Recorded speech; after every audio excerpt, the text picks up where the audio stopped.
Hi எல்லாருக்கும் வணக்கம். இந்த வீடியோவில் நம்ம வந்து பேட்டிங் ஸ்டாண்ட்ஸ் பற்றி பார்க்க போகிறோம். ஸோ ஸ்டாண்ட்ஸ் எப்படி நிற்கணும் அப்படின்னா, உங்களோட ஷோல்டரோட வித், உங்கள் ஷோல்டரோட அகலத்துக்கு ஏற்ற மாதிரி உங்கள் ரெண்டு காலும், ஸோ இந்த ரெண்டுமே ஒரே ஸ்ட்ரைட் லைனில் பேரலாக ஸ்ட்ரைட் லைனில் அழகாக இருக்கணும். ஸோ இப்போ கேமோட எவல்யூஷன்ஸ் கொஞ்சம் T20 கொஞ்சம் ஹிட்டிங்லாம் ஜாஸ்தியாக தேவைப்படுறதுன்றதுனால ஸோ இந்த ஸ்டாண்ட்ஸும் நீங்கள் வச்சுக்கலாம். இல்லைனா just wider than the shoulder அகலத்தை விட வித்தை விட லிட்டில் பிட் சரிங்களா, அப்படியும் வச்சுக்கலாம். இந்த ரெண்டு ஸ்டாண்ட்ஸுமே பெட்டரான ஸ்டாண்ட்ஸ் தான். எவ்வளோ குனிறது, எவ்வளோ பெண்ட் பண்ணி நிற்கிறதுன்றத கன்ஃபியூஷனுக்கு நீங்கள் என்ன பண்ணலாம், ஹிஞ்சின்னு ஒரு விஷயம் உண்டு, ஹிப்பை ஹிஞ்ச் பண்ணுறது. ஸோ ஹிப்பை லைட்டாக ஹிஞ்ச் பண்ணிவிட்டு அதுக்கப்புறம் நீயே பெண்ட் பண்ணிங்கன்னா உங்களோட ஹிப்பு, உங்கள் நீ பெண்டிங் எல்லாமே அழகாக ப்ராப்பராக இருக்கும் சரிங்களா.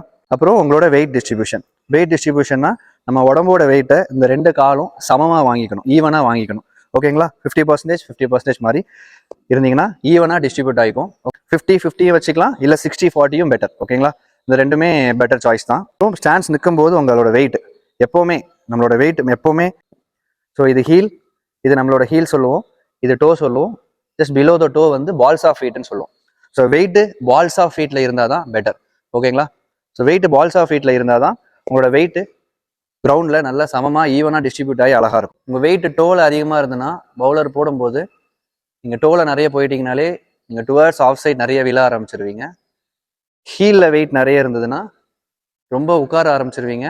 ஸோ உங்களால் குயிக்காக மொபிலிட்டி கம்மியாயிடும், உங்களால் குயிக்காக மூவ்மெண்ட் வந்து ரொம்ப குயிக்காக போக முடியாத மாதிரி ஆகிடும். ஸோ ஸ்டாண்ட்ஸ் வந்து இவ்வளோ குட்டியாக, ஷோல்டர் வித்தை விட இவ்வளோ குட்டியாக ஏன் நிற்கக்கூடாதுன்னா, இதில் வந்து உங்களால் குயிக்காக மூவ் பண்ணலாமே தவிர உங்களுக்கு வந்து ப்ராப்பர் ஸ்டெபிலிட்டி கிடைக்காது. ஒரு ஷாட் ஆடும்போது ஒரு ப்ராப்பரான ஸ்டெபிலிட்டி, ஒரு பேலன்ஸ் வந்து கம்மியாக இருக்கும்.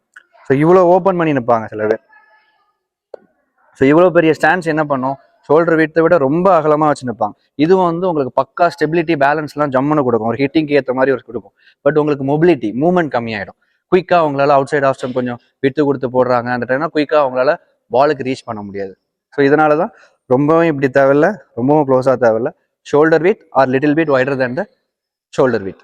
ஸோ பேரலல், 2 ஃபோட்டோ ஸ்ட்ரைட்டு பேரலல்னு சொல்லியிருப்பேன். இப்படி மட்டும்தான் ஒரு ஸ்டாண்ட்ஸ் உண்டானா லிட்டில் பிட் ஓப்பன் பண்ணிக்கலாம். இந்த ஸ்டாண்ட்ஸ் லிட்டில் பிட் ஓப்பன் பண்ணினாலும் தப்பு இல்லை, பட் மேக் ஷுர் உங்கள் ஷோல்டர் இப்படி ஓப்பன் ஆகாமல் இருக்கணும், ஓப்பன் ஆகக்கூடாது. உங்கள் எல்போ அண்ட் ஷோல்டர் கரெக்டாக ஸ்ட்ரைட்டாக இருக்கணும். ஓகேங்களா, ஸோ இது பேரலல், ரெண்டும் ஒரே லைன், இது லிட்டில் பிட் ஓப்பன். ஸோ கொஞ்சம் ஓப்பன் ஸ்டாண்ட்ஸுமே லிட்டில் பிட் ஓப்பன் பண்ணுற ஸ்டாண்ட்ஸுமே பெட்டர் ஆப்ஷன் ஸ்டாண்ட்ஸ் தான். ஸோ ஹோப் இந்த வீடியோ உங்களுக்கு டெஃபினட்டாக யூஸ்ஃபுல்லாக இருந்திருக்கும். உங்கள் கிரிக்கெட் மேட்ஸுக்கு ஷேர் பண்ணுங்கள். தேங்க்யூ.